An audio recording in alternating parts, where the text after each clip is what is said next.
What's up, everybody? Phoenix here again with Author Phoenix Gaming, and oh my god, my brain is about half melted right now because I just got done watching the Bethesda showcase that kicked off E3 this year, and I feel like I've already watched like half of E3. That is how many reveals and announcements there were at Bethesda's sort of pre-E3 showcase conference, whatever you want to call it. It's the first time Bethesda themselves have ever actually come to E3, let alone had a press conference themselves, or some kind of press event themselves.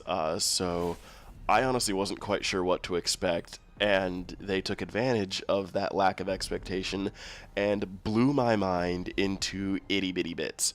And I'm actually going to be making several videos just off of what they announced because there was so much to talk about. Doom, the new Doom, finally got its proper gameplay reveal, and Jesus Christ, that game looks incredible.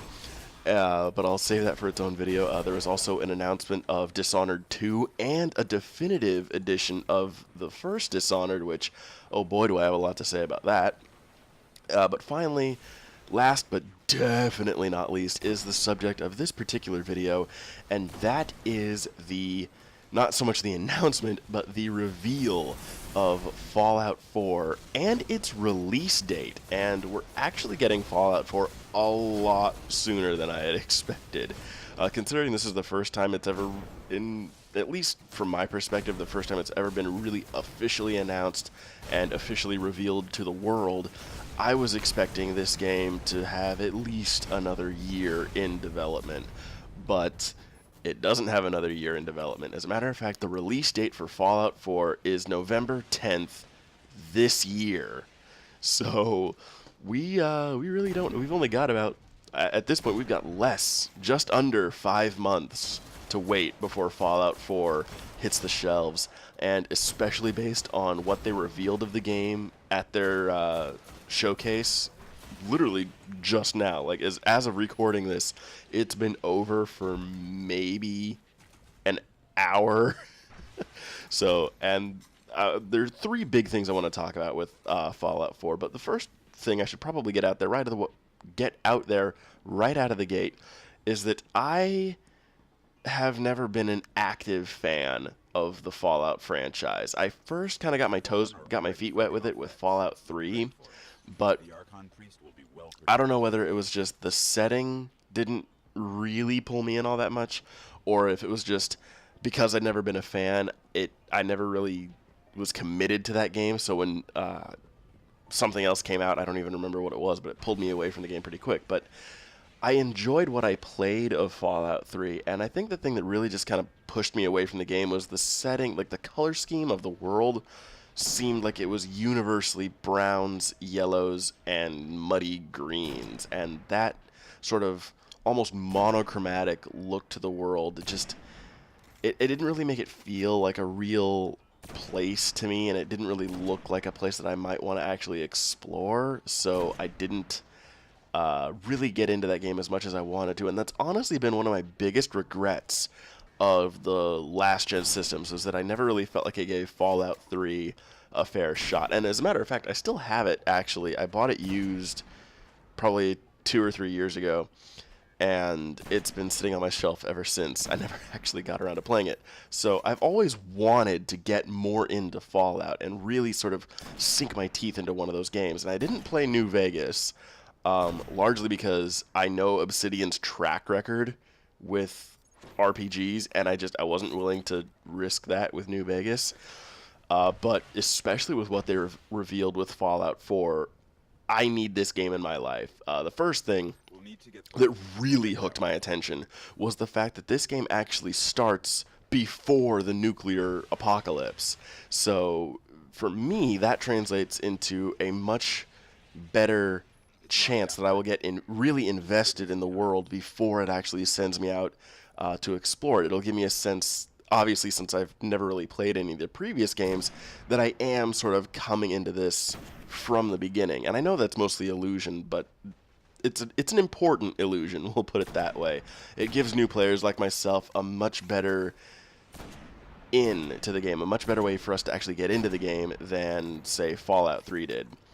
And so that's the first thing that got me super excited. The second thing that got me really excited, because it's a very big departure from every other Bethesda game that I've ever played, is that the dialogue in this game will now be sort of a Mass Effect style dialogue, in the sense that you don't pick your exact response. You sort of pick the theme of your response, and your character now actually has spoken dialogue that he will speak to whoever the other person in the conversation is, and it'll be, and I think they've said, Bethesda said you have the option in-game of experiencing that entirely in first person, or as in the demo, where the camera breaks out into third person for the dialogue scenes, again, in the sort of Mass Effect style, and that appeals to me on two fronts. One, I'm a huge fan of Mass Effect, so I love that. Like, get that sort of Mass Effect sort of quasi nostalgia there. But I also like it because Mass Effect showed me how well that can actually work, and honestly what that can do in, I'd say in a fair way, towards immersion, to that, in a weird way, it's almost like hearing yourself talk, at least from my perspective. So it just makes the world feel a little bit more alive and a little bit more like a real living, breathing place. And so that's another reason why that has me hugely excited. This is two reasons that has me hugely excited. And then the third thing that just shattered my mind with Fallout 4 was the new crafting system they're including. And this blew my mind for a couple of reasons. First and foremost, the fact that it's a really in-depth system. You can all the different junk items you can find in the world maybe have different pieces to them that you can use and that you need to craft new attachments for your weapons or new parts for your weapons.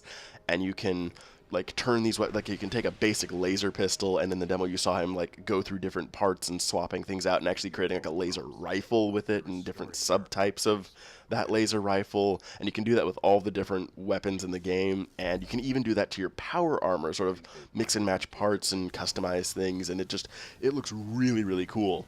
And it's not just limited to your items, to your weapons or your armor.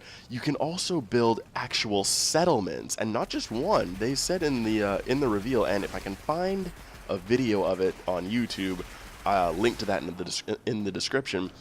But your settlements won't just be like one specific base camp you build in the world, and then you just got to go out and explore from there. You can actually build several settlements across the game world.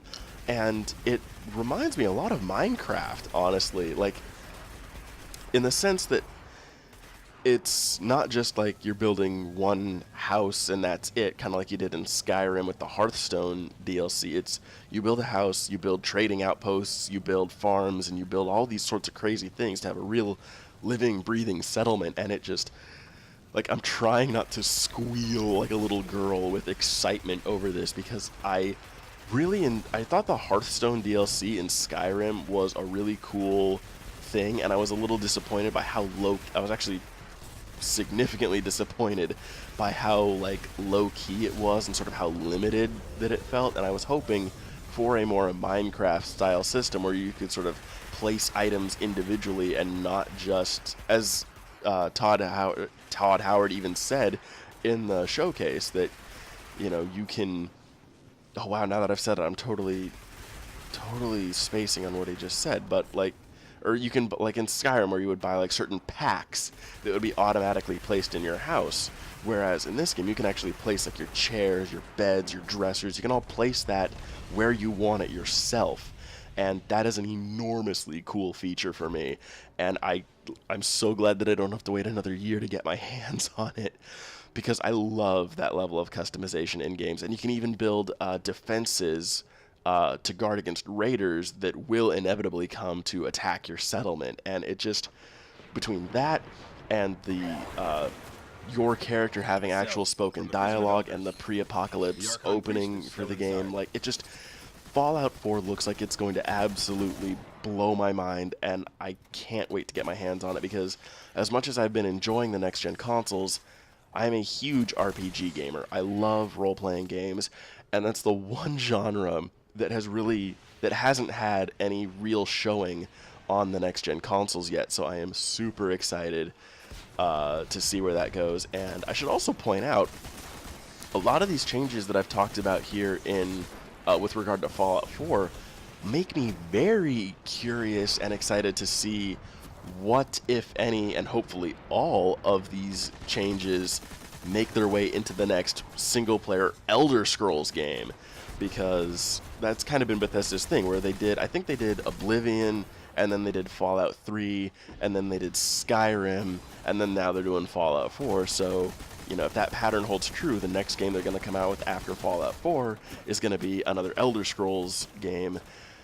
And I really hope that, particularly with the spoken dialogue for the player character and the settlement building, I really hope those are included in the next Elder Scrolls game, and hopefully, you know, as I'm dreaming here, hopefully elevated to a level even further beyond what we're getting in Fallout 4. So it is excitement all around, not just for Fallout, but for the potential future of single-player Elder Scrolls. And I'm dying to get my hands on Fallout 4 now. And I say this as someone who has not been a fan of the series over the years. So this video is already 11 minutes long. I gotta cut it off here, but I would love to know what you guys think about the Fallout 4 reveal and the release date and just everything you saw at the Bethesda showcase in general.